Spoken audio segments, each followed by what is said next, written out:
December মাস, 3 মাসের বিল বাকি। অনেক খোঁজাখুঁজির পরও কোনো লোকজন পাওয়া যায় নাই। আত্মীয় স্বজনরা জিজ্ঞাসা করা হয়েছে, তারা বিল দিতে রাজি না, তো যেই কারণে লাইনটা বিচ্ছিন্ন করে দেওয়া হইতেছে। একটা টান দেন, খুলে যাবে না।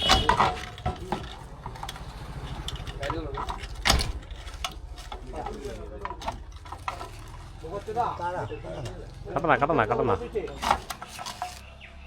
বাড়ি গেছে নাকি? না তাহলে পিলাসের তো ভালো কথা হাঁটে না, পিলাসের তো হাতেই তো ভালো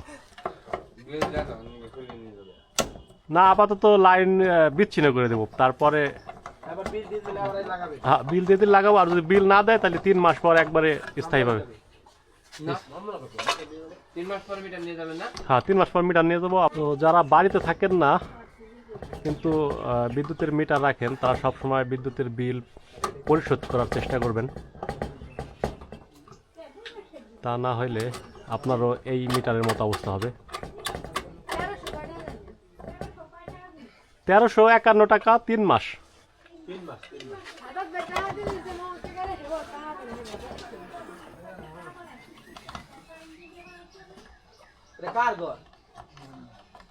না অনেক চেষ্টা করছিলাম কেউ দেয় কিনা, কিন্তু দিল না, রাজি না। তারাই বলতেছে ভাই কাটে দেন।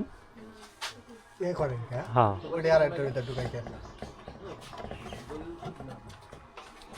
সংযোগটা বিচ্ছিন্ন হয়ে গেল।